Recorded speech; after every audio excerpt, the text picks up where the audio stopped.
So Nate Diaz wants to fight Vicente Luque, and Vicente Luque wants to fight Nate Diaz. So what's stopping this fight from being made? Let's talk about it. Before we do, my name's Rahul J. Chan. This is the Battle Camp. Thank you very much for joining me. If you're new to the channel, please do consider subscribing. So a few weeks ago, Nate Diaz identified Luque as his next opponent, and at the time, Luque was very receptive to the prospect of fighting Nate Diaz. And since then, the fight just hasn't materialized, even though both of them have spoken about it on a couple of occasions on social media. Again, yesterday, Nate Diaz tweeted about the fight, and this is what he said. I ain't got a contract. It must be something wrong with Luque. And then he said, I'm a fight somebody. And then he said, P.S. I've been said Nick's the GOAT. And I'll tell you what, Nate, I couldn't agree with you more on that account.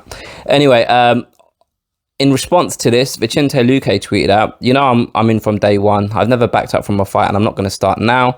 We can do it when and where you want. I'm ready. And then he said, I'll raise my offer. We can go as many rounds as you want. And let's make it an all stand-up war. No takedowns allowed. I'm not sure what the point in that is. It's a mixed martial arts fight. But you get the point he's trying to make, right?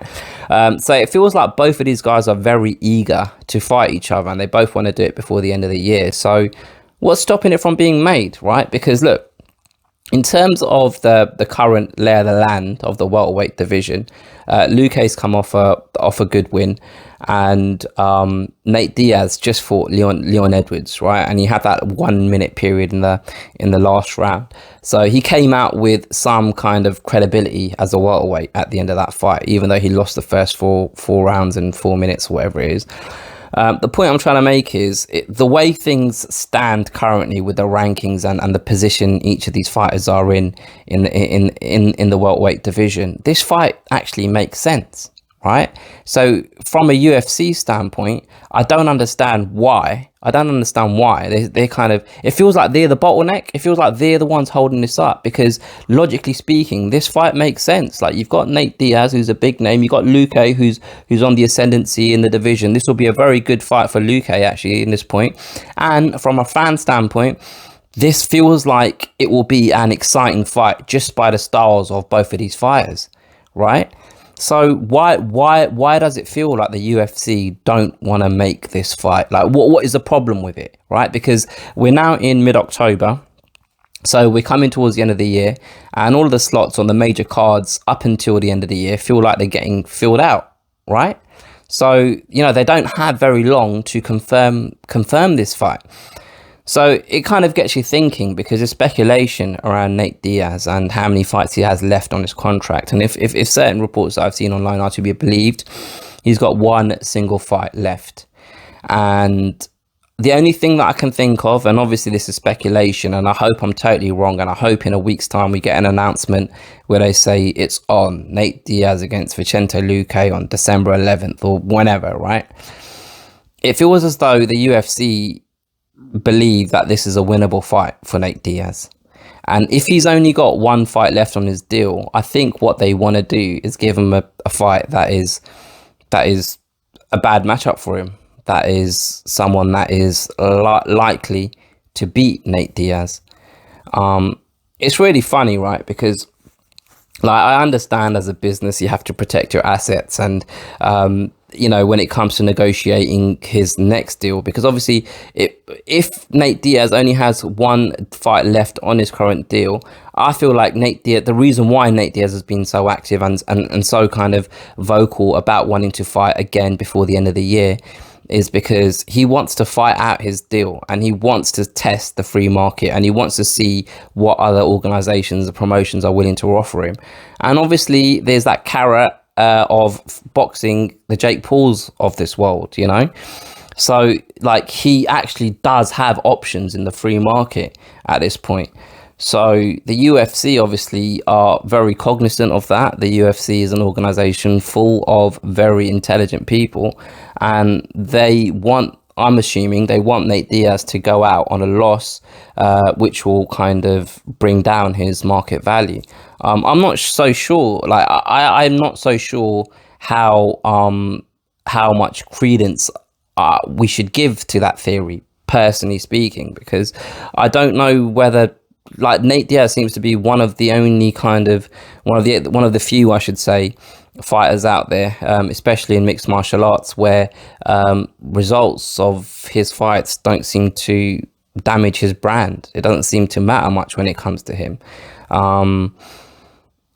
And aside from that, on a human level, man, this guy's been fighting for this organization for literally probably over a decade, right? So I haven't got his page in front of me, but I'm assuming he's been a UFC fighter since before 2010. But I'm going to just check this up now while I talk to you guys. So please hold caller while I check this for you guys. Of course he has. He was in 2007. He was in The Ultimate Fighter, and he made his debut as a professional in the UFC back in 2007. So he's given years, nearly 15 years of his life to the organization. And he's earned them a hell of a lot of money, man. Like recently, since the first Conor McGregor fight, every single fight he's had has been an event, and I'm pretty sure that him just being on cards like UFC 263 and UFC 241 when he fought Pettis has contributed in pay-per-view buys, right? Just at some point you just gotta say, you know what, fair play to you, man. Like, you know, you've deserved the right to go out there and earn as much money as is possible for you at this point in your career. He's in his mid-30s. He doesn't have long left as a professional fighter, you'd think. So like, just let him have this fight, and if he wants to go and see what else is out there, let him. Be happy for him.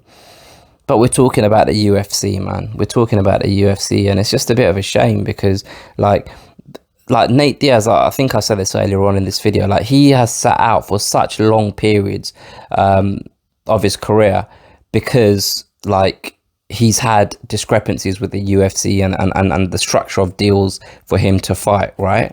And this is the first time that he's been so vocal and receptive to fighting on a regular basis, and he just wants to fight. And now the shoe's on the other foot. It feels like the UFC are holding his career up rather than him holding his own career up because of the issues that he's got with the organization. And isn't it ironic? Do you know what I mean? It's just a little bit ironic. Hopefully it gets sorted out soon enough. Hopefully this fight gets made, because personally I think it will be very, very entertaining watching these guys throw down. Let me know what you guys think. Put your comments below. Don't be scared to hit the like button. If you've enjoyed this video, share this with a friend, again, if you've enjoyed it, and subscribe to the channel if you haven't already. I'll catch you guys next time.